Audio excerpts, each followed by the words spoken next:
Adam, we have the podcasting, not for everyone podcasting gods against us tonight. Why is that?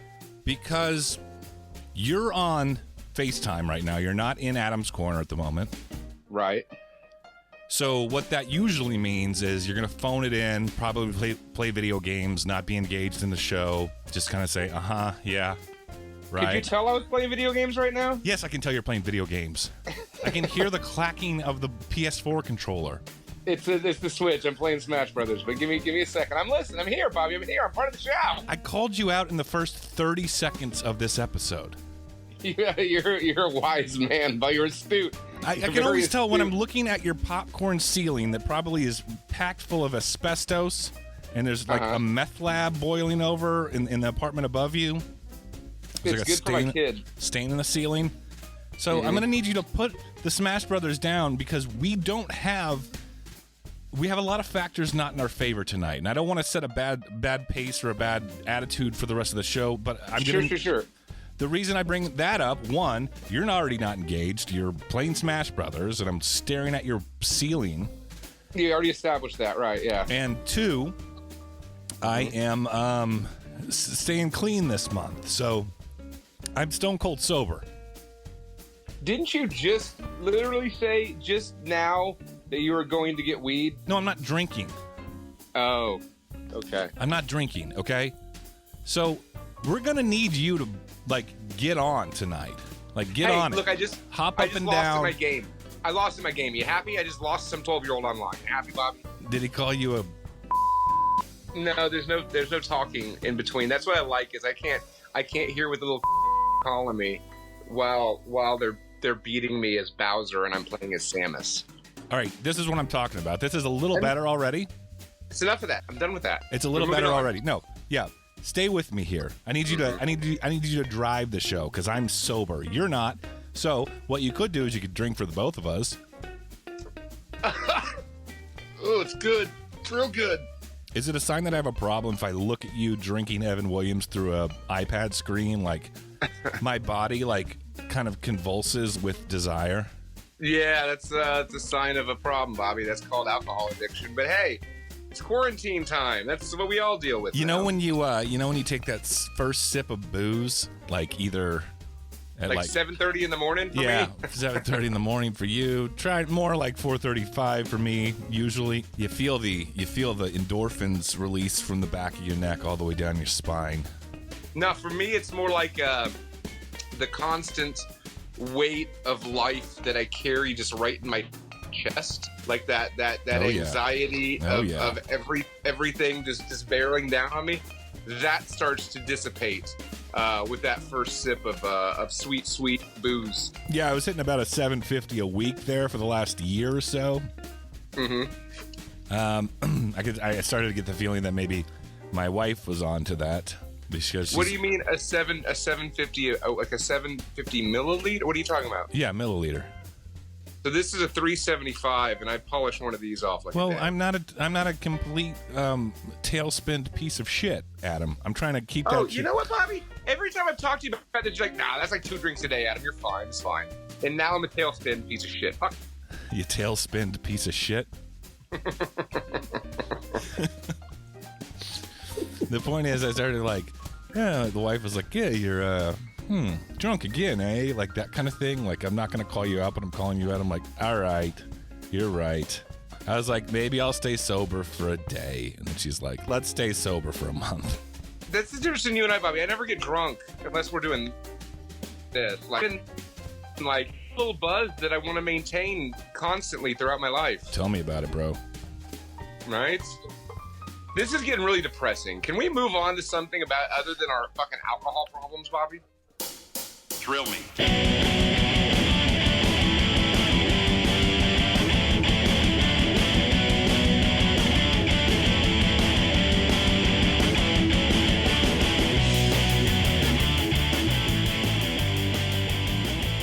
Good news is your dates are here.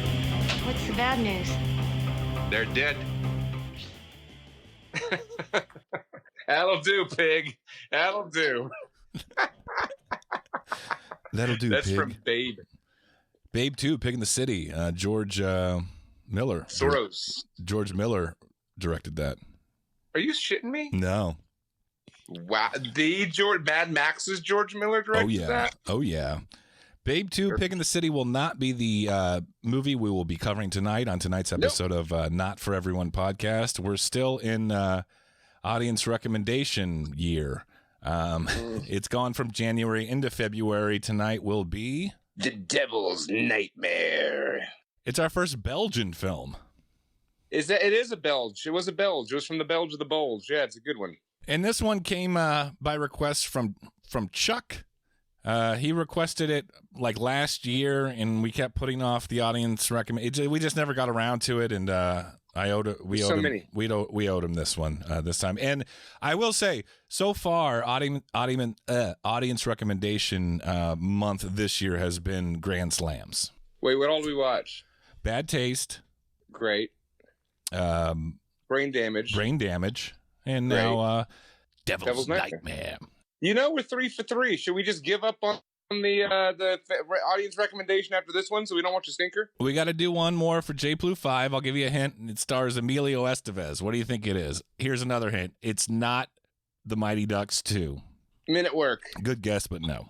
It's a great film. Young Guns 2. That'd be such a weird, stupid episode. I love Young Guns 1 and 2. No, it's not Young Guns 2, and it's not Men at Work, and it's not, what else was that guy in? He was in New Jack. No, it's not New Jack. Free Jack. Wait, what was it called? What was the one he was in? No, I think it was called Free Jack, and it was like Emilio Estevez and Mick Jagger or some shit. Oh, yeah.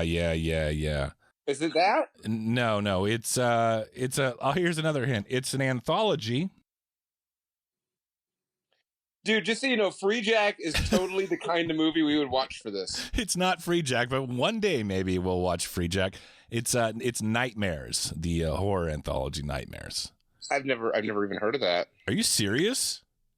I mean, it's not. I mean, I have nightmares all the time, but it's not ringing any bells. Let me talk to you about nightmares. Well, not nightmares, but supposed nightmares. Last night I was listening to an interview with famed alien abductee Whitley Strieber. Oh yeah, that guy. He did Communion, and he also wrote Wolfen.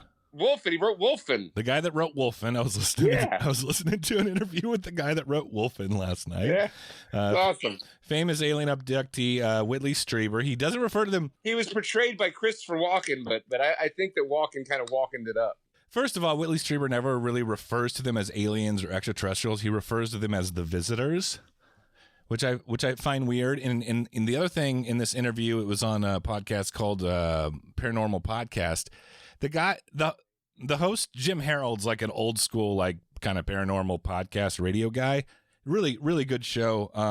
But anyway, he was just befuddled by the fact that Whitley Strieber comes on there and he's straight up like, it was very traumatic, a terrifying experience, really. I was raped by these visitors. And then they pinch his nipples. Well, they did that as well. But then he talks all like appreciative and like they're like these creatures that opened up his mind and his eyes to the world and like how he experiences life on a whole nother level because he's been visited by these visitors. The host was just like, wait, go back to the rape thing. This just sounds like an abuser or abusee, right? Who's like is showing their love for the abuser. This is just like a toxic, violent relationship. Yeah, maybe, because I mean he's all about the visitors now. And I had so many more questions, but it's a relatively family-friendly show. Not that I was hosting it, but I would have asked. I'm like, yes, thank you, Jim Harold. Please continue asking questions like this. What happened was I was listening to that interview, and then he started talking about alien implants. Do you know what alien implants are, Adam? Yeah, Bobby, I know what it is. It's an implant that the aliens they put in you, put in your body, put under the skin, right? It's usually behind the ear. And wouldn't you know it, Adam? I woke up this morning and I have this weird bump behind my ear. Bobby, it's very sore. It's psychosomatic. You got bit by a fucking ant yesterday in your wood shop garage, and then you wake up after listening to Whitney Strieber's kinky rape stories by the visitors, and now you're like, I got visited too. Look at my bump. What'd your wife say? She said, "Oh, that's nice, dear." You're listening to the Not For Everyone podcast. My name is Snobby Bobby. Right in front of me via FaceTime on the iPad is Crude Rude Dude. Crude Rude Dude. Stick around a little longer. I don't know if it's going to get grosser than it's already gotten. We're about 10 minutes into the show, and we've covered a lot of ground. So let's talk about something else that's gross I've been reading in the news recently. Have you heard about, you're familiar with the idea of cancel culture, right? Oh yeah, I've been grasping to the. Well, I always said if we are ever victims of cancel culture, we've made it, baby. Yeah, dude. If we get canceled, I mean, I think that we're like one fucking joke away from being canceled, like by the masses, and I don't give a fuck. I don't think that will happen because they don't want to make an example out of us because no one listens to this show. Exactly. It would make no impact on culture whatsoever. We shut up those two fat guys in Texas that have 8 listeners. Hey, speak for yourself, all right? I'm not that fat. So, anywho, apparently, the new one they got was Marilyn Manson. Did you hear about this? He got Me Too'd. He got Me Too'd by his ex, Evan Rachel Wood, but like, you know, saying that he's was abusive in sex and all this stuff, right? And so he lost his record label. He was supposed to be in a new episode of that Creep Show, and they're not going to show that one now because Marilyn Manson's a pariah. And I'm like, have y'all ever listened to Marilyn Manson's music? Yeah, they act like it's all so surprising. Right. Did y'all not think for a second that this dude is a weird-ass sexual deviant? When he got with Evan Rachel Wood, she was 18 and he was 35. I mean, like, that's my style. Like, I'm totally a weird, perverted sexual deviant, you know? Right, but are you an abusive one is the question. I don't know all the details of this, so I don't know. But it wouldn't. I'm not gonna really comment, to be honest. Like, I think that if you're gonna cancel someone, like if it's that kind of shit, it's like, well, don't be a visitor. I don't think that he was being a visitor. I think what it was. He seems like he's into some kinky, violent shit in the bedroom, right? And all these girls like probably were like, "Okay, Marilyn, do whatever you want with me," because they like to say that, right? Yeah, I have no comment, Adam. There's a lot of gray area in this conversation, and I don't know. I don't know if going to bat for Marilyn Manson right now. Let's wait till the dust settles a little bit. But I'm leaning towards what you're saying here. However, I will not, really form a opinion on it. If you're not worried about people being canceled before his albums are pulled off of the goddamn internet forever and evermore, go listen to Antichrist Superstar from 1996 by Marilyn Manson. It's a fucking fantastic metal album. Yeah, I will come up and say, though I probably don't condone his actions, and I don't know all the details of it. Like, I do not think that we should just scrap Deviant's work, right? Just because some gal said he did some weird stuff. Like, if we did, we would have no Chuck Berry, we would have no Woody Allen. Probably Mozart. Probably right. Yeah, for all we know, Mozart and Beethoven were like. I guarantee there were some gray area situations with the Stones. Oh yeah. I mean, listen, Mick Jagger was in Free Jack with Emilio Estevez. Know nothing good happened there. No, I mean, Free Jack is worthy of all of the Mick Jagger's works to be canceled. They should cancel it just because of Free Jack. Like, we found this movie, Mr. Jagger, from the 1980s called Free Jack, starring you. This is unacceptable. Okay, so the other guy who got canceled recently is that Army Hammer dude. You know who that is? No. He's I don't know. He's in some kind of movies. He's in like that movie with the Facebook, the movie.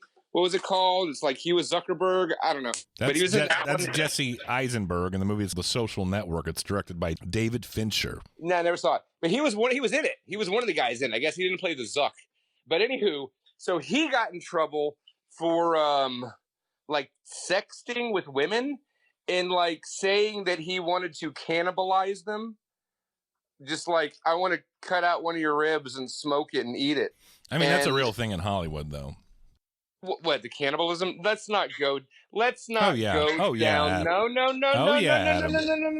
No, Bobby. We're not going down fucking Pizzagate bullshit, okay? I don't want to hear it. I mean, what kind of Orwellian world are we living in where we can't text some gal and tell her we're going to feast on her organs? I mean, listen, if that's what gets your rocks off, it gets your rocks off. Just don't do it. Don't do it for real, right? Just don't do it for real, right? I mean, I think that what it would happen is it would be interpreted. I don't know. It could be embellished for publicity or money or payoffs or whatever. I mean, that's definitely a possibility. But I think in the culture, it's easily to make the case that she felt threatened emotionally or something, and toxic masculinity and all that kind of shit. So I don't know. You know what you do is, you know how you stop that from somebody sending you messages like that? You block them. Well, maybe she felt like she shouldn't have had to deal with it in the first place, Adam. It sounds like one day you're going to have a lot of explaining to do. Maybe so. And you know what? I'm going to explain it in a way that is honest, and I don't give a fuck what people are going to say about it. I'm a gentleman. We're hitting all the hot button topics of the day on this episode of Not For Everyone podcast. Adam, you want to go to movie recap, or did you want to keep talking about Me Too? Movie recap. I'm going to start this one, Bobby. I know you usually start movie recap, never, but I'm going to start it this time. We don't have to talk about it every time we go to movie recap, now that we know that you start movie recap. Bobby, shut the fuck up. So I watched this movie just the other day, yesterday, maybe the day before. I got it on the Amazon. There's a rental. It's called Arch Enemy. I've heard of it. I don't know what it is, nor have I seen it. So it's a movie. It's got that Joe Manganiello guy. Big burly dude, played a werewolf in True Blood, if y'all are into that. Oh, True Blood, that show about the vampires. I watched that entire show with my ex-wife and her sister when my child was very young. And it was terrible. First season or two was good, but after that, I stopped about the third season when they brought in Were-Panthers, and I was like, I think I'm done with this show now. Yep. Not into Were-Panther lore. I draw the line. Draw the line. They even brought in like Rutger Hauer or some shit in a later season. I was what is this movie about that you want to talk about? Arch Enemy. So he's like a homeless guy. So imagine like that movie Hancock with Will Smith. Oh God. Where Will Smith was like a drunken homeless Will Smith superhero. So anywho, this movie is it's nothing. Okay, actually, it's nothing like that. So this guy's a bum, but he's going around telling everybody, like, I'm from this alternate dimension where I was a superhero and this and that and the other thing. And everybody's like, yeah, bum. Here, have some meth and drunk. And so he just meths up and gets drunk all the time. And then, like, some kid, like, meets him and, like, wants to start filming his story for the internet or whatever. And then it turns into, like, the crime bosses are after his sister, and the crime boss is played by Dennis from It's Always Sunny in Philadelphia. Uh-huh. This guy to help him out to save the day. And again, he's got no superpowers. He's just like a crazy guy with like weapons and fucking people up. But there's a cool little interesting twist. It's a good movie. I enjoyed it. I would recommend it. I have no idea. I have no idea what you just said, Adam, but I'm glad it made you happy. You recommend True Blood. I recommend Arch Enemy, starring Joe Manganiello.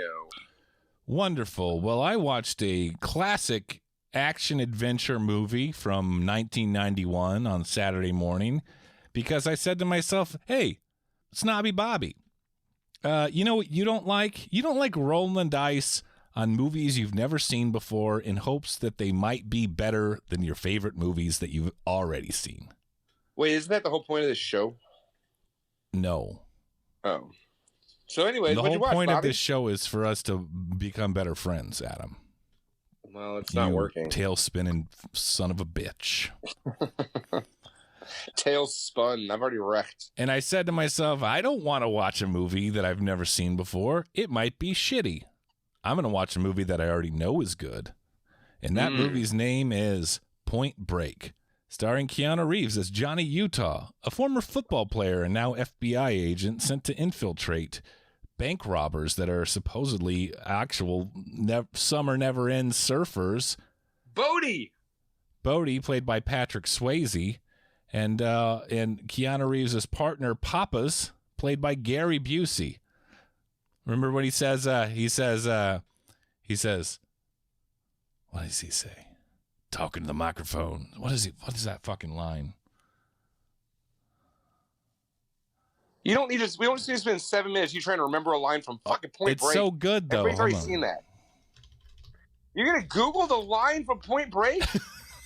Nobody cares, Bobby. Everybody's seen it already, and they're just sitting there thinking, "Fucking dumbass Bobby didn't know the line." Hey, I don't know the line either. Here it is. Speaking to the microphone, Squid Brain. And he's holding the gun to him. That's a great line, Adam. He also it is a good line. He also requests Keanu Reeves get him 2 meatball subs in that movie. Great. So did you watch Point Break on DVD or is it on the internet? No, it's on the internet. Have you ever seen 1991's Point Break? Yes, Speaking Bobby, to the microphone, Squid Brain. I've seen Point Break. Quit pointing that gun at me. Gary Busey. Fucking shut your mouth, too, with them teeth. I've seen Point Break like a half dozen times, man. It's so like one of those ones you always like. You saw it when you were a kid, and you always see it at the video store and all that stuff, and that cover is so iconic. And when you watch it, it's easily, if you haven't watched it recently, it's like, oh, that's that silly action movie with Keanu Reeves and Patrick Swayze. But when you watch it now, there's a lot more layers to that movie than you'd think it would have. It's like an onion. It's like a blooming onion from Outback Steakhouse. It's about his struggle with his newfound friendship with Bodie and torn between his job, the things that Bodie's showing him how to live life, and his girl, played by Lori Petty. Tank Girl? Yeah, Tank Girl. Catherine Bigelow classic, Point Break. I'd like to definitely recommend that one.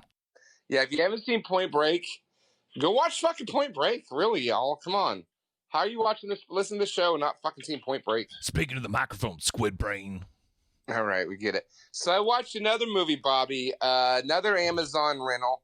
Actually, all my movies for Movie Recap, I just rented off the internet. Anywho. Hey, can I set a ground rule here? No, you're not gonna. I'm not gonna stop saying where I watch these movies at before I tell the movie. I do it every time. If you're gonna do it quickly. It's like it's always like, well, was it on net? No, I think it was on Hulu. Wait, or maybe from the guy who just had to Google a line from Point Break. I just used Pirate Bay for this one. You just wasted airtime Googling a line. Oh no, I found it on my old computer. It was on Scour. Scour was like Napster, but you could download videos on it, and it would take 17 days. What the fuck are you even talking about? That's you. To help our friendship. That's you. I'm about to hang up. That's you introing the fucking movie you just watched.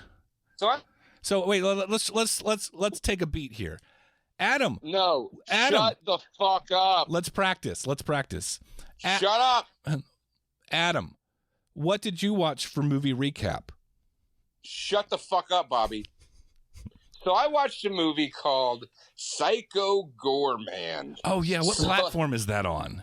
It's on the Amazon, Bobby. I rented it. I had to, I went to Napster. No, you were good at it's on the Amazon. It's on the Amazon, Bobby. And then move on about the movie.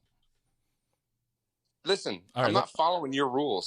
I don't follow anybody's rules. I'm a fucking rebel, Bobby. Can you follow just one? Can I ask you to follow one rule? You know, I'm going to tell you just something one funny. Rule. I'm only asking for one rule. All right, ready? We'd already be through this if you would just stop talking. Adam, you have to let me tell you the one rule that there is. I don't have to do shit. Ready for it? Ask the rule. What's the rule, Bobby? What's the rule? Are you going to agree to it? I don't know the rule. Ask it. Speaking to the microphone, Squid Brain. Okay, that was a good one. I'll do that. And don't eat or smoke or walk around. You're not even drunk and you won't stop talking over me. Shut the fuck up. God damn it. God damn it. So I watched a movie called Psycho Goreman, Bobby. It's about these kids, and one of the kids is like a brother and a sister, and the sister's like a real psychopath. So they're playing this game she created called Crazy Ball.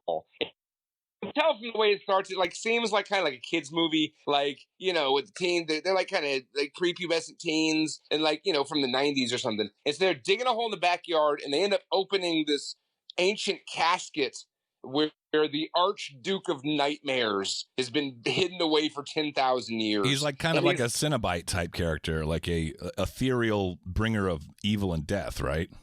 Yeah, but he looks like a shitty Power Ranger bad guy from the Power Rangers TV show.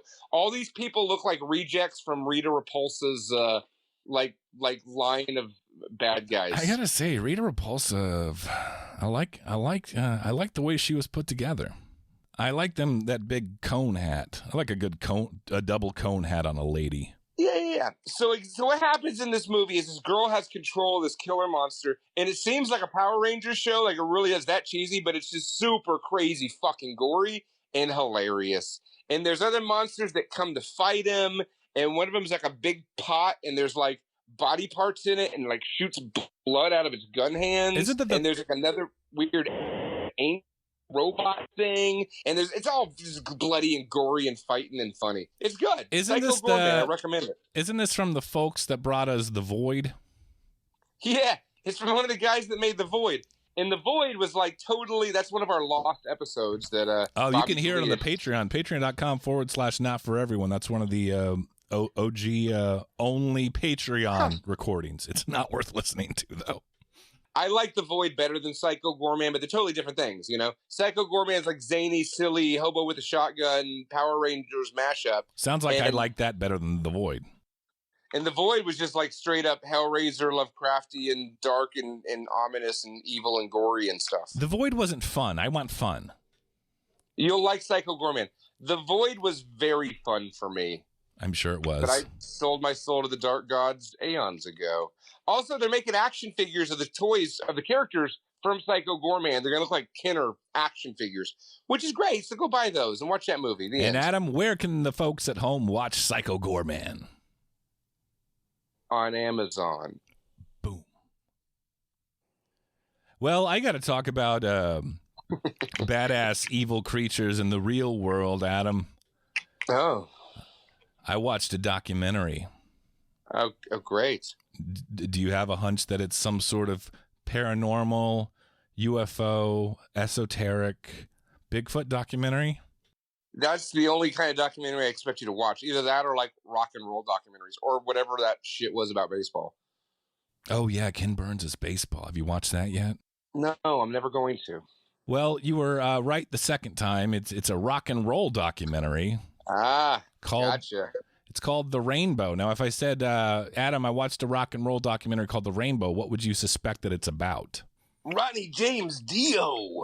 Wrong. However, I think Dio's wife is in it. Yeah. Really? Is her last name Dio too? Oh, yeah. You don't get all like modern feminism. Say, I'm keeping my original maiden name. I'm not changing my last name to Dio. You don't say that shit to Dio. He's dead. Well, that's true. Anyway, it's about the Rainbow Bar and Grill, which was one of the great kind of hangouts on the Sunset Strip for rock and rollers. Where the CBGBs was and stuff. No, that's in New York. Oh, the heebie-jeebies. It's where the Guns N' Roses played and the Motley Crues played back in the day. Yeah, but they take it all the way back to kind of a short history lesson on the Sunset Strip. So they talk about the whiskey in the 1960s and all that stuff, and how the Rainbow Bar and Grill was just kind of like it's the bar that Lemmy always hung out at, even after he literally lived in an apartment down the street so he could just go there and play on the touchscreen machine all day and drink Jack and Cokes. Oh God, Lemmy, the world misses you. But it's really about this guy, the owner Mario Maglieri. Mario, he's an old guy. He reeks of having mob ties. Don't quote me on that though, but it wouldn't shock me. And then his son and his grandson run the Rainbow now. But this guy was like the paternal figure of all these rock and rollers in the 80s. He would always like feed them and tell them that they were drinking too much, they needed to slow down, and all this crazy. Like he was like this father figure for these weird spandex clad Aquanet guys. Nice, like Motley Crue and Guns N' Roses. Yeah, we could just name bands all night, or we could have a conversation. Adam, what do you want to do? I'm just. So Ozzy Osbourne's in it. Gene Simmons from Kiss is in it. Slash from Guns N' Roses. Adam, you were just talking about them. Just talking about them. Ron Jeremy, who just went to prison. Yep. Lemmy. Lita Ford's. It's a killer doc if you like rock docs about old, better times. They also said the food was really good at that place. I was wondering that when you said it was the bar and grill. I'm like, how was the food at the Rainbow Bar? No, they actually talk about that. They're like, yeah, the food's like really, really good actually, and they've had the same chef for like 40 years or something. And then I texted my buddy Joel, who was there during that time, and I said, hey, was the food at the Rainbow good? He was like, oh yeah, it was real good. Really? Damn, I want some bar food now. I want some like bacon cheese fries or some shit. I just ate like 9 tacos because I can't drink. I'm going to vice it up through my stomach. Hey, you know what I'm going to do? I'm going to do our favorite segment on Not For Everyone podcast. I'm going to order food while I'm talking about that. So let me tell you about my new favorite movie in the world, Bobby. It's a little ditty. It's a little 2015 Japanese film about my favorite Japanese subject. That's so good, and it's not hentai. So it's a movie called Shin Godzilla. So Bobby, Snobby Bobby, Robert, my friend, I know I've always been more of a giant monster movie guy than you have. That's true. Know, like I love them. I love them all. I'm not 7 years old, so yes, that is true. Right. In my life as a 7-year-old involved hoping to watch another Godzilla movie. Mine was hoping to see a Bigfoot. Godzilla's a guy in a big suit, big fuzzy rubber suit, just like Bigfoot is, and he's fighting other guys in other big giant rubber suits. You know. See, now you just got to speak my language, and you can sell me on anything. Yeah, and I always loved it. And they're always kind of campy, like. But the Godzilla I had in my head, with the idea of Godzilla, wasn't like he's the savior of humanity. It's like Godzilla is a natural fucking disaster. Did you ever play SimCity when you were a kid? No. I was playing fun video games. Yeah. You can build your own city, but what's fun about SimCity to me is you can make Godzilla attack it. I was like, let me just build a city. So how many Godzillas can I have attack this at once? So to me, Godzilla has always been like this. Oh no, Godzilla's attacking the city, and the city's fucked, right?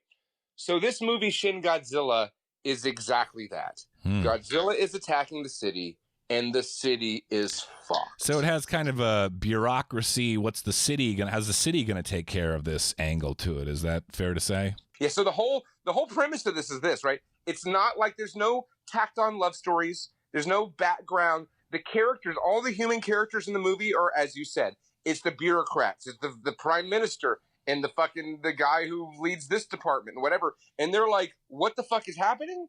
How do we stop this? What do we do to confront this giant fucking monster that's attacking the city? Mm-hmm. Now, you've seen Terminator 2, right, Bobby? Yes. So one of my favorite things about Terminator 2, probably my favorite scene in that movie, and most movies, like this is in my top 10 favorite scenes, is when Linda Hamilton, what's her name, Sarah Connor, she's having the dream where like the city's nuked. I like when John Connor has Budnick from Salute Your Shorts on his motorcycle and they're riding around town. I feel like if we were kids at that age, one of us would have a motorcycle, and I could be John Connor and you could be Budnick from Salute Your Shorts. You'd be the fat one, Bobby. So Donkey Lips. Anywho, Donkey Lips was the fat one in Salute Your Shorts. Shut the fuck up with your goddamn Salute Your Shorts bullshit. The point is this: the best scene in Terminator 2 is the devastation of the nuclear bombs, the little kids on the swings being atomized. They just made me happy inside. Oh, yeah, that's in Terminator 2. It's Terminator 2. So there's a scene in Godzilla,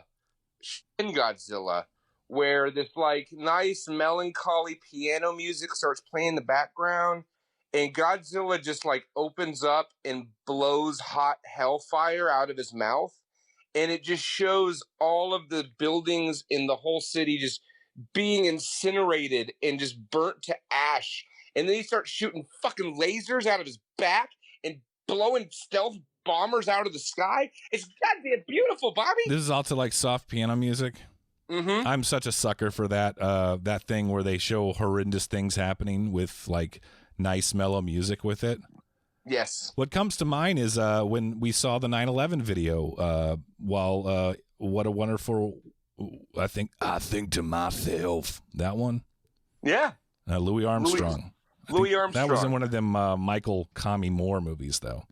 Yeah, you watched it. So, anywho, Shin Godzilla. I rented it on Amazon. It was a 7-day rental, which is odd. I watched that movie 6 times in 7 days. I had it just playing in the background while I was doing other things in my life. I was working, and I had Godzilla on, just raining destruction. I gotta ask, does Dr. Nico Tatopoulos make an appearance? Dr. Nico Tatopoulos? Mm-hmm. Are you like trying to draw? Are you trying to do like a 1998 Godzilla? Was that who Matthew Broderick played or some shit? He's a famed like character from the Godzilla's universe. You're talking about the 1998 Matthew Broderick one, aren't you? Dr. Nico Tatopoulos. Who played him, Bobby? Who played him? Hold on, let me look it up. And no, nobody fucking cares about that stupid shitty Godzilla movie. Hold on, Godzilla 1998. Oh yeah, it was played by Matthew Broderick. Yeah. Is Matthew Broderick in this movie? No, fuck you, Bobby. No. So I watched the other newest Godzilla recently too. Like after I watched this one, my kid was too scared to watch this one. So we watched the King of the Monsters, like the last one that came out last year or some shit. And I remember seeing it and thinking, oh, this is okay, because there's giant monsters fighting. And I watched it the other day after watching Shin Godzilla 5 times, and I was like, this movie is nothing but bubblegum popcorn bullshit. Like, this is the Royal Rumble ones are stupid. I'm gonna watch Godzilla vs. Kong. I saw the one with a little baby Godzilla that hangs out with a little Japanese boy back in the day. Yeah. That's a dumb movie. Now, was Victor Animal Pelote in this movie? Bobby, there was no Americans. There was Godzilla and little Japanese people whose names you don't know. The true sign of a real good Godzilla movie. Mm-hmm. Devastation. Watch Shin Godzilla. If you've never seen Shin Godzilla, it's Adam's favorite movie now. So go watch it, people. And that was movie recap. Movie recap.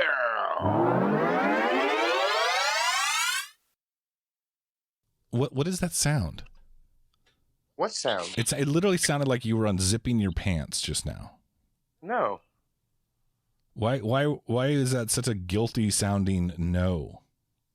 I wasn't unzipping my fucking pants, Bobby. All right, let's go to the news. The news. All right, this one comes from our own great state of Texas. There's probably several. I think this made national news there for a few days there. From 12newsnow.com, Texas DPS, which stands for what, Adam? Department of Public Safety. Mistakenly sends out Amber Alert for a Chucky doll. While the alert appears to be a mistake, it was sent out via email to subscribers of the Texas Alert System Friday morning. All right, take it away, Crude Rude Dude. This was in San Antonio, Texas. An alert published from the Texas Alert System with an Amber Alert for Chucky the doll and his child was sent out Friday morning. The alert listed Chucky from Child's Play horror series as a suspect. The assailant is described as a 28-year-old with red auburn hair, blue eyes, stands at 3'1" and weighs 16 pounds. Chucky was described as wearing blue denim overalls with a multicolored striped long-sleeve shirt and wielding a kitchen knife prior to his disappearance. You know, when we stop paying cops top dollar, when we start cutting their budgets, this is the kind of shit that clogs up the Amber Alert system. This is what happens. You hire a bunch of ding-dongs to send out alerts about Chucky from Child's Play. The alert also listed Glenn as an abducted child who is 5 years old, weighs 6 pounds, and stands at 2'3". Also has red auburn hair and blue eyes. Whoever was giving this the benefit of the doubt to put it into the alert system was like, oh, they're just like really small people. Right. I mean, right. Like a 6 pound 5-year-old, that's totally normal. Nobody put this in there accidentally. You think it was a troll or a joke or something? Okay. They described Chucky's out. The picture in the Amber Alert is a picture of the Chucky doll. But it made it. But it made it to the broadcast of the Amber Alert. Well, KENS5 reached out to DPS, the agency that manages the alert system, for comment, and received this response. This alert is a result of a test malfunction. We apologize for the confusion this may have caused and are diligently working to ensure this does not happen again. That is not an explanation at all. It's not. And it's not the journalist's fault, but this is a shitty article. There's no details. It's all just like horse shit. It's like Chucky got sent out and we don't know why. Test malfunction. There you go, reader. I mean, there's a lot to think into this, and maybe let's just go crazy. Let's go down a Stryber wormhole here, right? Maybe the computer system somehow crossed into a parallel dimension, right? And we got an Amber Alert from an alternate Earth, an Earth in which Chucky is real and abducted his 5-year-old 6-pound son, Glenn. Maybe. And then they put the message out. Maybe. Or some pencil pusher down at the precinct wasn't paying attention and scanned this shit into the Amber Alert system. No, that was an accident. There's no way they accidentally put pictures from the movie of Chucky in it. No, somebody did it as a joke, and then it probably got published, and they're like, "Oh shit!" All right, so the options are either A, it was a joke; B, right, interference through a parallel universe, sure, or C, stupid ass government employee wasn't paying attention. Yeah, it is one of those three. It's one of those three. This is why you need Not For Everyone News. You need us to break it down with the cold hard speculative facts. We're examining the facts. We're taking it in directions that people wouldn't go. That 12 News Now wouldn't dare to take it. They wouldn't dare to take it. Nobody out there saying, "Hey, did we just get an Amber Alert from an alternate dimension?" Nobody wants to say that, but that could be the truth. That was the news. The news! All right, this was a request from Chuck. Chuck requested this one. It's a Belgian film from 1971 known as The Devil's Nightmare. Devil's Nightmare. A group of tourists traveling on a bus take a detour to stay overnight in a castle owned by a family cursed with a history of Satanism and death. The fact that you sound like shit over this broadcast, over this FaceTime session, actually helps that grindhouse feel of your description of this movie. Nice. That's what I was hoping for. There's some benefit. That's what here. we were going for, actually. That's what we were shooting for, people. That's why we sound shitty tonight.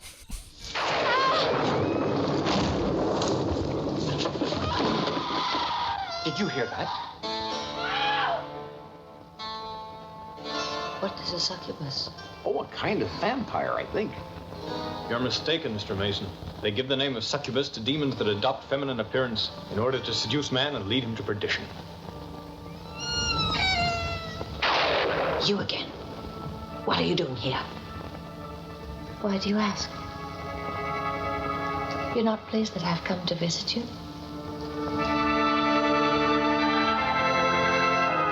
Enough, Hans. Please change the subject.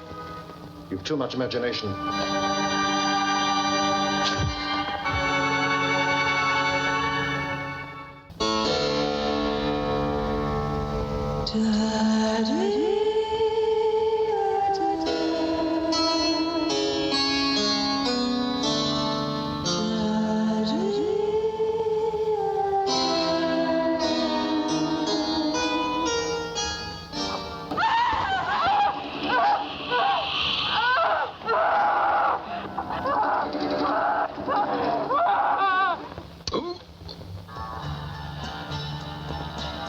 I was lying.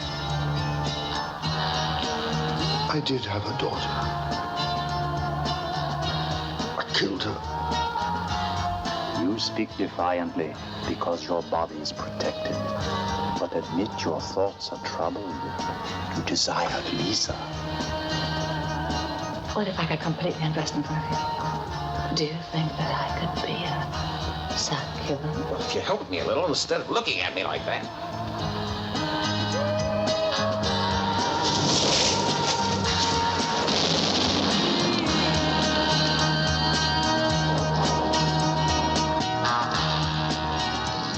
1971's The Devil's Nightmare was the only full-length feature directed by Jean Brismet, I think is how you pronounce his name.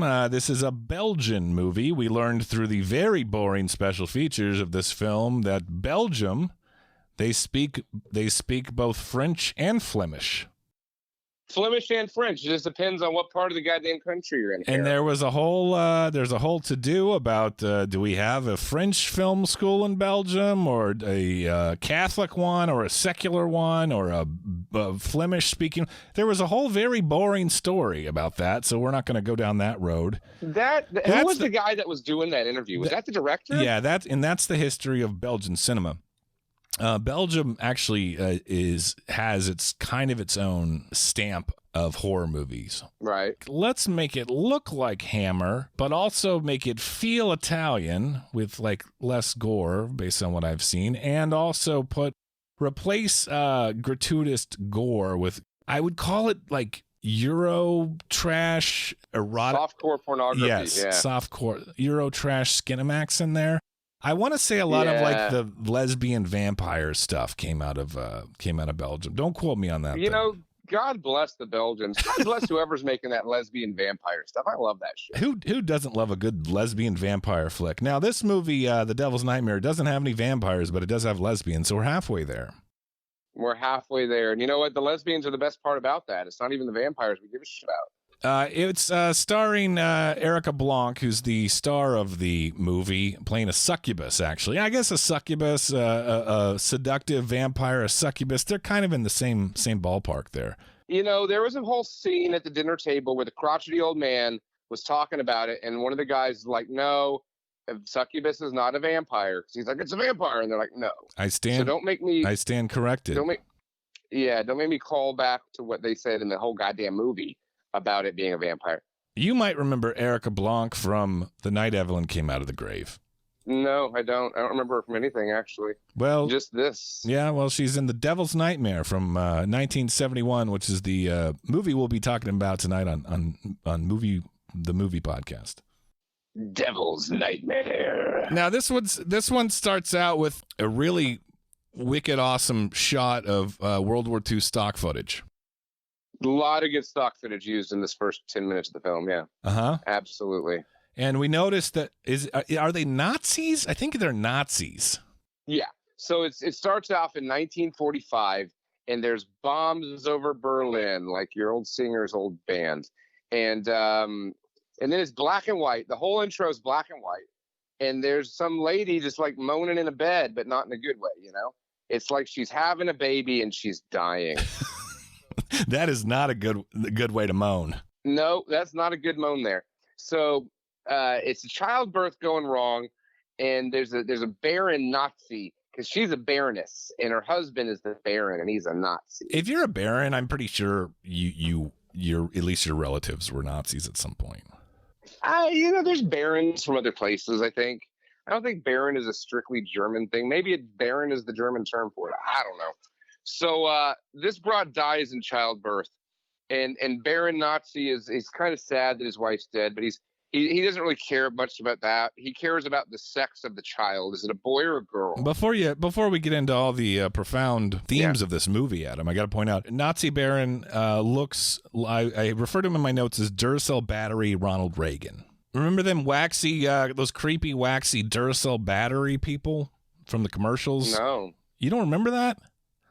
They were like a family, and they were all like waxy, like action figures. Oh yeah, I remember those fucking creepy Yeah, this shits. guy kind of looks like one of them, the Ronald Reagan version of that, because he has that very like slicked, hard hair. What do you think about hard hair? His hair looked like a helmet. It was like a hair helmet. Hair helmet. He finds out that the child of his that was just born from his hot, dead Baroness wife, she's dead now, was a girl. Oh, so she did die. Yeah, she died. They put the sheet over her head, which in movie terms signifies she dead. That's like the old expression: sheet over the head. Your mother's dead. You killed your mother during childbirth. Congratulations. It's the old expression. Congrats. Could you imagine buying a new baby style balloon that said "sheet over head, your mother's dead. because you killed her because you're a baby. Something like that. Congratulations. So yeah. And then he tells like the two people that are there, like his Nazi buddy and the wet nurse, like, you need to get out of here, get to safety. And they're like, well, what about the Baroness? You ever see that movie, Wet Nurse? No, Bobby. Was it a vampire lesbian movie? I thought your mind would go strictly to pornography in that reference there, but yeah, I don't know if it exists, but it probably does. You're shitting all over what I'm trying to say. God damn it, Bobby. God damn it. So I thought you'd be excited to talk about wet nurses. I'm gonna hang up on you. I hate you. I hate your face. I hate your voice. I hate your beard. We're just doing what we always do, Adam. We're just riffing, Bobby. We're just riffing. What's this fucking movie about? Stop yelling at me and talk about the movie. Is it a boy or a girl? It's a girl. So he christens the baby with the blood of Jesus, and then he takes a Nazi knife and stabs the baby. Yeah, 12 minutes into this movie, we have a baby stabbing. Baby stabbing. And then, it was pretty fucking hardcore. And we're like, is he really doing that? And the blood starts pouring out of the baby. I don't think they killed a real baby, you know? No. But, I don't know if the restrictions are in Belgium. I mean, remember that time John Landis killed those kids with a helicopter? Yeah. He didn't go. That was the 80s. He didn't go to prison. He didn't go to jail. He didn't go to prison. I mean, I think they probably didn't really kill the baby, but Landis didn't direct it. In The Devil's Nightmare, they hired stuntman John Landis to stab a baby. Yeah. It's one of his first gigs before he got into real Hollywood. It went really well. Baby died. So they stabbed the baby, and then now we're in color, and there's what we thought was a stock footage castle with the credits rolling over it. Yeah, I got to point out that the tone, it almost feels like two different movies, the black and white part versus the new part, because it really feels like a well thought out, well coordinated and cinematographied, besides the stock footage, I guess. Like there was a lot of like talent and effort in like the first 15-minute black and white vignette of the baby getting stabbed. Mm-hmm. And then it just turns into like 1970s Euro schlock. Yeah, but I think that was the point. Like, it was showing the era and the time. Like, it was. They wanted to shoot it like an old movie. The 40s. They shot it like an old movie actually filmed in the 40s. Right. That's what it felt like to me. And then the next half was like a shitty Belgian 70s movie filmed in the 70s. Yeah. So in this castle, which we're watching the movie, Bobby, we watched it together, and it's like, oh, there's a stock footage castle. They're never using that castle in the movie for real. And well, they did. Oh, the whole they used it. But the old Nazi lives there in the castle, and as it turns out, the family is cursed. Yeah, that's right. Turns out that every few years or so, his hot redhead daughter that he stabbed with a knife, I guess did the baby survive? Is that what we're finding out here? No, Bobby, and we don't get to that till the end of the movie. Oh, okay. The point is this. The family is cursed, and the curse on the family, because years and years and years ago, his family sold their souls to Satan for power. And so when they did that, the curse is the firstborn female will become a succubus. So you got to kill your baby. You got to kill your babies over the years. So that justified the killing of the baby. And the reporter, like, he's talking to some reporter, and the reporter's like, can I take pictures of the castle? He's like, no, absolutely not. That's out of the question. And so what does she do? She goes and starts taking pictures. Yep. And then a trident hits her tire, but it's not a trident. It just has 2 points. I was calling it a bident. It's a bident. It's like dollar store gum, bident. So I guess then the curse came for her. I didn't really understand what was going on. But she runs through the woods and she falls down. And when she's falling down, you see the hand of like the key grip that was catching her so she wouldn't fall. Remember that? I rewound it a couple times to make sure you saw it. And he said, all right, that's enough. Can we watch the movie now? I'm like, but look at it. You can see the guy's hands. And you got very mad at me. Well, you just kept doing it. Memories. Bobby. I wasn't that mad. Memories. That was like days ago. It's like yesterday. So she dies. And then we cut over to a tour bus. Driving a bus. The driver is driving the bus. He's eating a big. Driver's driving. He's eating a big chicken breast. We find out later that this guy can eat, Adam. He is a hefty eater. He's my kind of guy. So let's do roll call here. We got this guy, Food Rude Dude, the driver. Food Rude. I like it. We have Cunty Old Crank. Yeah, he was just a grumpy old dude. If you're a lonely old man, like clearly this guy like was never able to make good connections with people in his life, and he just turns into an old cunt. Yeah, that sounds about right, because he really was just an old... You think you would have figured it out by then to like, hey, I'm very lonely and no one likes me. Maybe since I'm like in my 80s, I should stop being an old cunt and see how that works out for me. It's not too late, Adam. Maybe he was a nice guy. You know, we don't really go into the backstory of this guy, so we don't know if he was a nice man who just turned into a as he was older, or if he was just always a real and then, you know, got as he went. Who knows? Then we have Luke Skywalker priest. He's a seminary. He's a seminary, actually. Yeah, he's not a priest yet, but he's gonna give up women one day. And he's wearing straight up like the Return of the Jedi black Luke Skywalker outfit, and same haircut and a little dimple in his chin. But this movie came out before Return of the Jedi, because this was 1971. Adam. Oh, you're right, Bobby. You're right. I think that Lucas was going for kind of a priestly look in that in Return of the Jedi anyway. So I don't know if if George Lucas was nodding this one, to be honest with you. I don't think Lucas had anything to do with this. That's how people's hair looked back then too.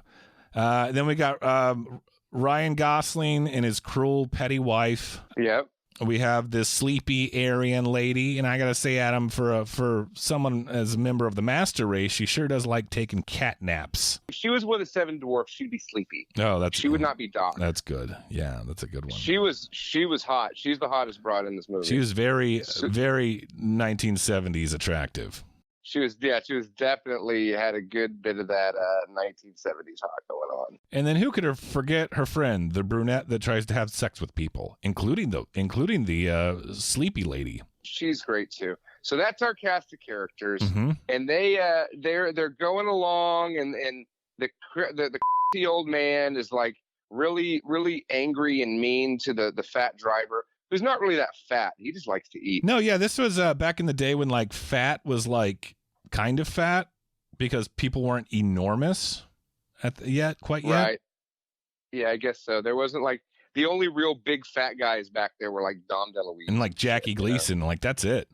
Everyone else was just like had a little pudge, and they're like, "You're fucking fat." Yeah, right. Have another chicken breast, fatty. And he's like, I'm not even that fat.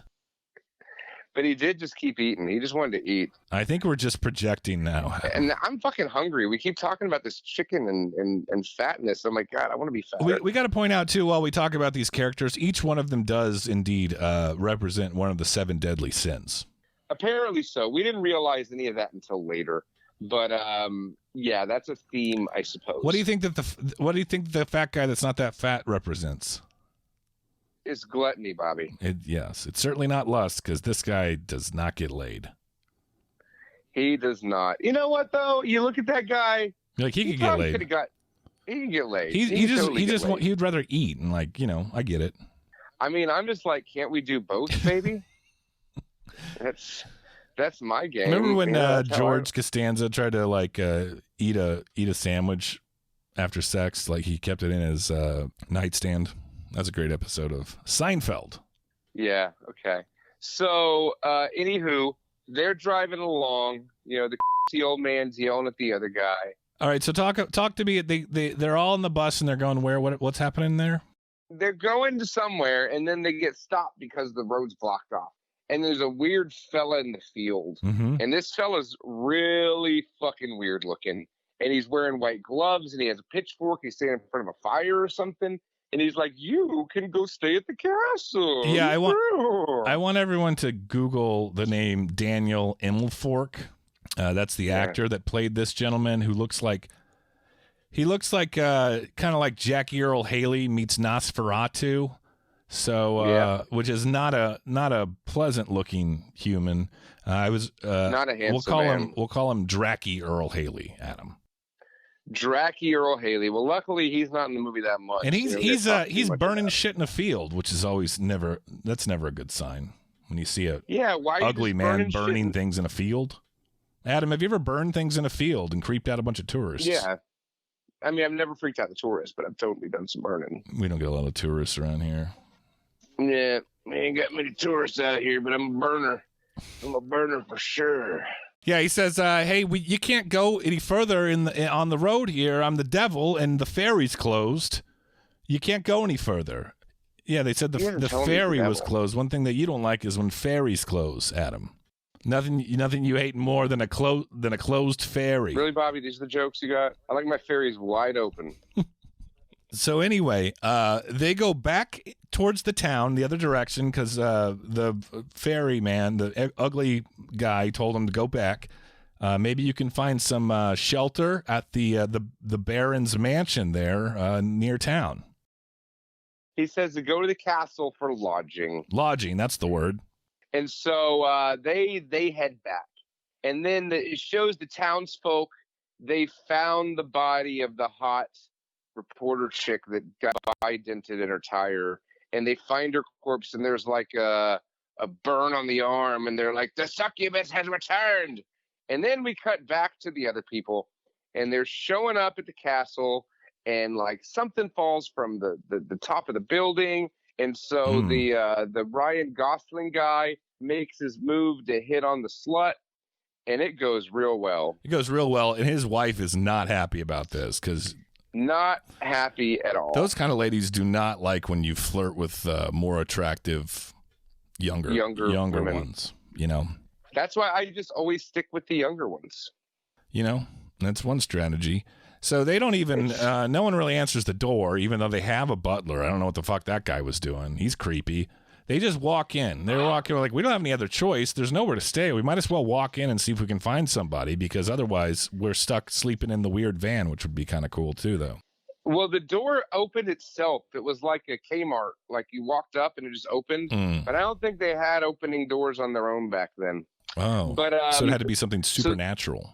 So the weird butler guy, Hans, shows up, and they're like, we need to stay here. And he's like, oh, yes, they already called ahead for you. We know. And they're like, what? Who the fuck called ahead for him? So somebody called ahead and described every person that was showing up. And so the creepy butler walks all the people through the house to show them each their room. Each of their rooms has a story, doesn't it, Adam? Yeah, about exorcisms gone wrong, people having their throats cut. Like, he just has a creepy story for every room. Jumping out of windows, I think. It's kind of like The Shining. Yeah. It was pretty great. It was a great scene of him explaining everything. What happens in the old man's room? That's my favorite one.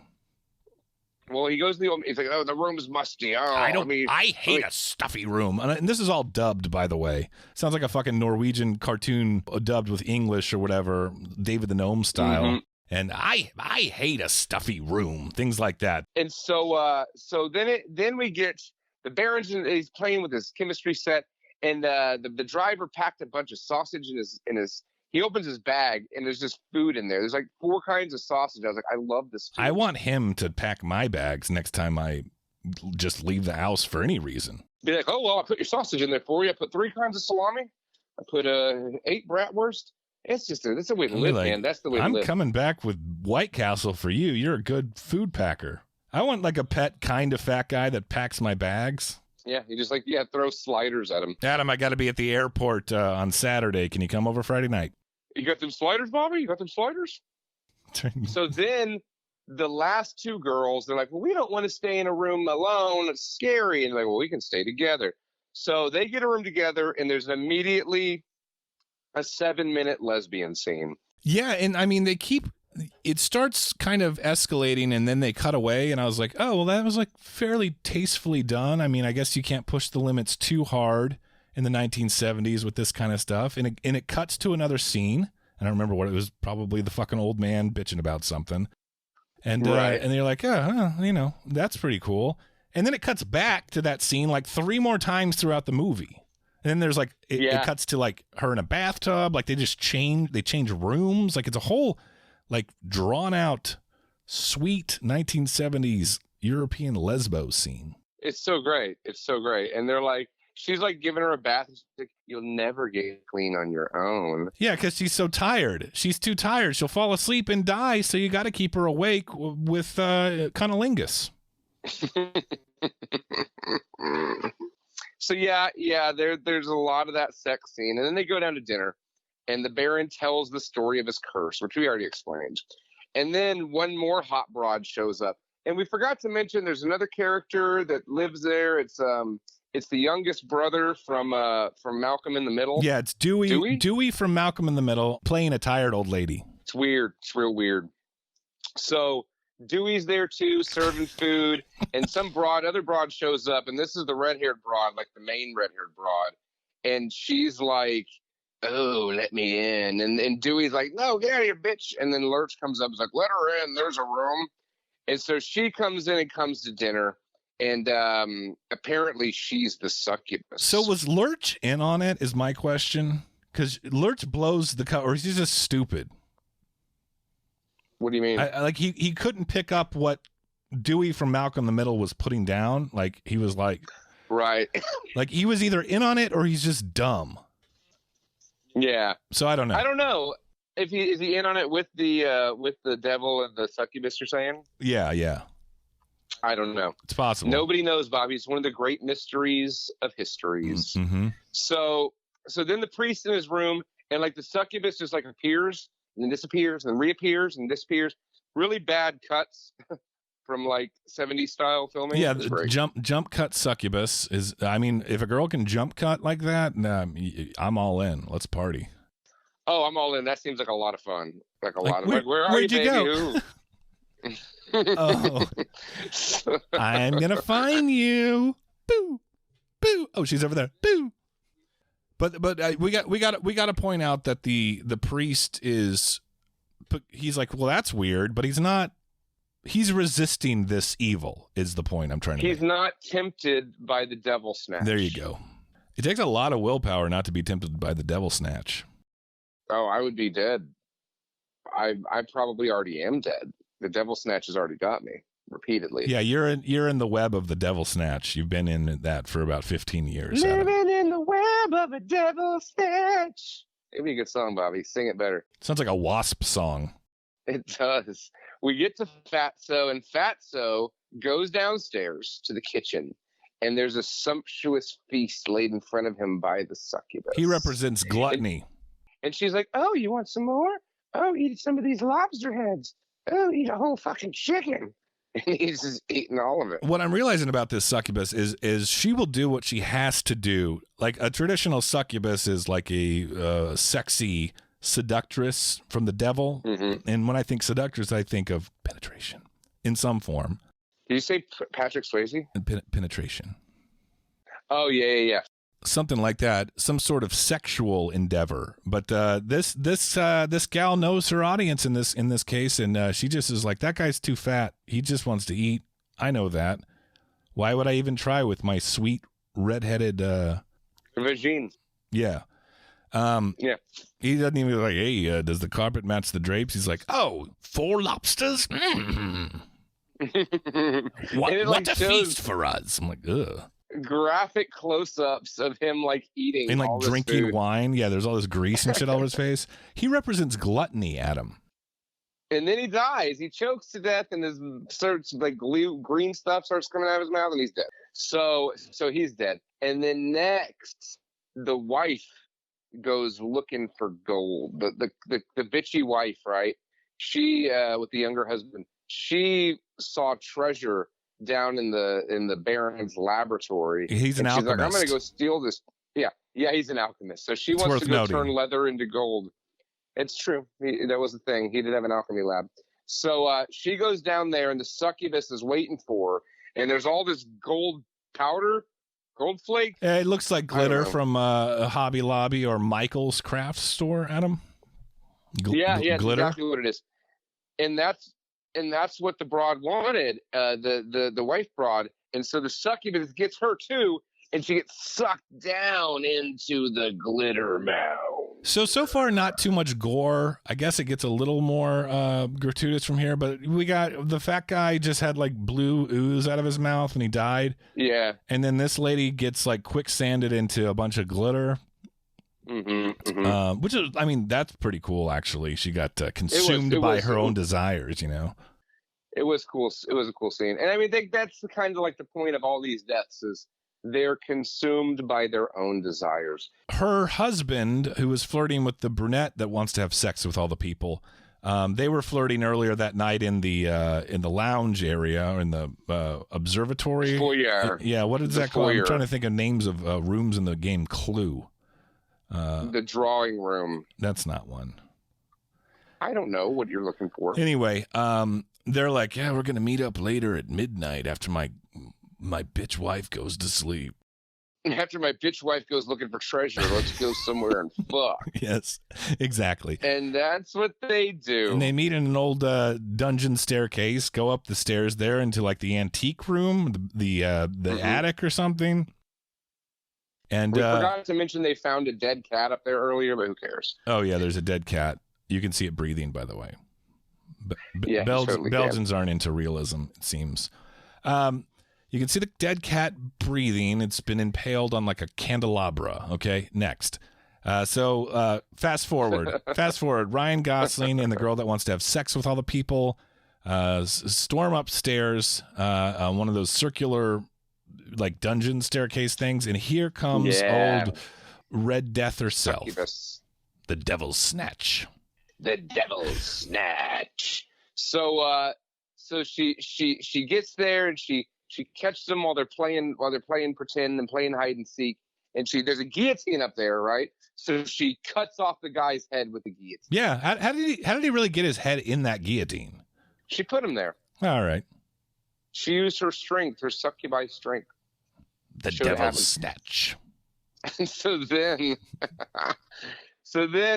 there's an Iron Maiden, not the band, but the torture device. And so then she throws the brunette into that, and it closes on her, and there's blood at the bottom. Dun, dun, dun. Okay, so the Ryan Gosling guy, he was Pride, I guess?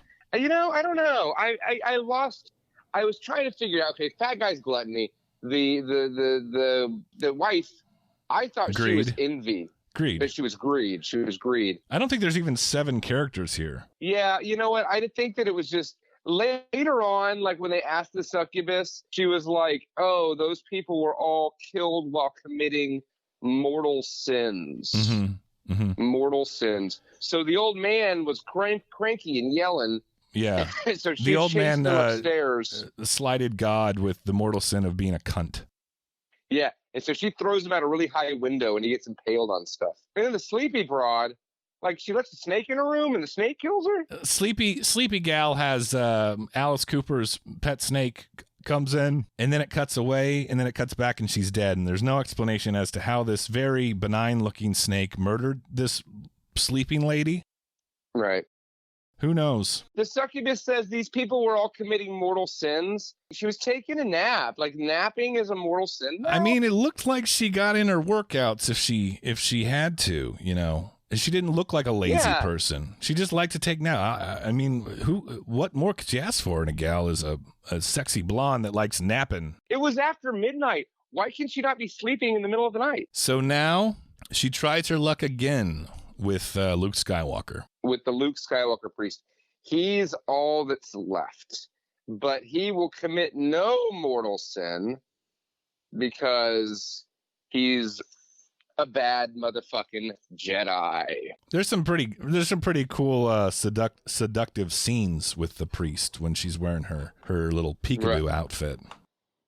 Okay, that's true. She was showing off her goods. There's the seduction of the Jedi, the seduction of the Skywalker, which just doesn't happen. You know what I mean? Because he can't be persuaded by the dark side so easily. The Devil's Snatch. The Devil's Snatch. So what happens next is Jackie Earl Haley shows up again, and there's an exchange between Luke Skywalker and him. Turns out Jackie Earl Haley actually is the devil. He's Satan himself. He's the commander-in-chief of Erica Blanc's redheaded succubus character. Mm-hmm. And the priest is like, hey, devil, how about this? You let my companions go. You return their souls to them, and you can take me instead. And the guy's like, I'm not in with no bargains over here, boy. I can. What makes you so sure that I'm not going to end up getting your soul anyway? And then I'll have all 7 souls. And then he says, well, think about how many souls I'll be saving if you don't get rid of me, because I'm strong with the Lord or whatever, because right. he's going to save souls in his future career as a priest. And then he's like, all right, fair enough. And then the devil, the guy wakes up, Luke Skywalker wakes up in his bed, and it looks like everything's fine. And then what happens, Adam? Well, it looks like everything's fine. They go downstairs, and all the people are still there and alive. And he's like, okay, oh, well, there's a fencing match, apparently, between Lurch and the Nazi Baron. Very good detail to bring up on a recap of a movie. Yeah, and then the Nazi Baron looks away for a second, and Lurch stabs him with the fencing sword, like nearly kills him. Oh, yeah, I forgot about that. And so the priest is like, oh, I'm going to stay here because, I want to help this guy. So he stays with the succubus. So here was the thing about the succubus, right? It got explained at some point. I guess you missed it. The lady that was Dewey, right? The old lady, that was the Baron's sister, and she had a daughter. Her daughter was the succubus. Oh, so the baby that he killed isn't the sexy redhead. Right, exactly. The dead baby, let me get this right. The dead baby did not grow up to be a smoking hot redheaded lady. Right, exactly. Wants to have sex with people to kill them. Beginning of the movie, the baby that got killed. So the whole time, this was the daughter of Dewey, the youngest kid from Malcolm in the Middle. Exactly. It was the child of the Malcolm in the Middle lady. It wasn't the child of the Nazi Baron. Got it. Correct. Got it. I was wondering what her whole purpose was. But anyway, so the priest is a little confused. He's not sure if it was all a dream or if it really happened or what. Yes. Turns out, by the luck of the guy getting stabbed, he's like, I'm a priest, I got to stay here, blah, blah, blah. And everyone else leaves and gets back on the bus. Redheaded broad is still there. Yep. What happens to the bus? So the bus is driving around a corner. Fatso's eating chicken, as always. And they're going to make a turn up on a steep cliff. But there's the devil in a horse carriage. So the bus turns the other way, drives off the cliff, and explodes, and they all die at the end. Yeah. And the last shot is a beautiful shot of the bus burning like the hellfire of hell. Of hell, where all those 7 souls that the priest sold his soul to save were still lost. So the devil got his due. He did, and he giggled and laughed like a creepy Dracky Earl Haley, whatever the fuck that guy was. Woof. And that was 1971's The Devil's Nightmare. Thanks for the recommendation, Chuck. Really enjoyed this one. Felt like an old school, not for everyone movie that we would normally watch instead of just like Bloodsport, Yeah, it was good. It was no Bloodsport, but I really liked it. I enjoyed it thoroughly. Maybe our description... That's on the cover of the VHS. It's no Bloodsport, but I really liked it. It's like nothing to do with Bloodsport. This film has nothing to do. Isn't the Muscles from Brussels from Belgium? Oh yeah, there's the connection there. There you go. No, he's from Brussels. Is Brussels not in Belgium? Google it, Bobby. Brussels is the capital of Belgium. There we go. It all ties back to Jean-Claude Van Damme in Bloodsport, the movie that we covered last Christmas. Great film, Bloodsport. This one was good too. Devil's Nightmare, a.k.a. Devil's Snatch. You don't do alternative titles anymore. The Devil's Snatch. The Devil's Snatch. I don't force alternative titles anymore. If they come to me, I'll write them down. For example, this one, The Devil's Snatch. The Devil's Stock Footage. It's so good. Yeah, I'd watch The Devil's Nightmare if I was y'all and hadn't seen it. By the way, I had to buy this movie, and I'm glad I did. I'm glad it's a killer one for my killer collection, Adam. It's a killer collection you got there, Bobby. Killer film we've made and watched. It's a good best $17 I spent in a long time, and then I spent $24 tonight on tacos, and that's a close second place. You spent $25 on tacos? I bought like 9 of them. You're my hero, Bobby. I gave like 2 to my wife. Okay. Well, let's wrap this up because I just got a shrimp taco I'm about to eat. So wrap this up so I eat some shrimp tacos. All right, you can follow me on Instagram and Twitter at Pinball Bobby. You can follow Crude Rude Dude on Instagram at VonArt13. You can follow the podcast on Instagram at Not For Everyone Podcast, on Twitter at NFE Podcast, patreon.com/Not For Everyone. Got some exclusive content, some bonus episodes coming that way. If you're interested in that, I want to say you're all producers in this. Anyone that helps as a producer, anyone that just listens, you're welcome. You're welcome, and thank you for listening, folks. So yeah, seriously, keep thanks. on tuning in. We're almost at 100 episodes or something now. We're probably pretty goddamn close. We're almost well into our 40s. That's right. I am into my 40s, Bobby, and you'll be here with me soon.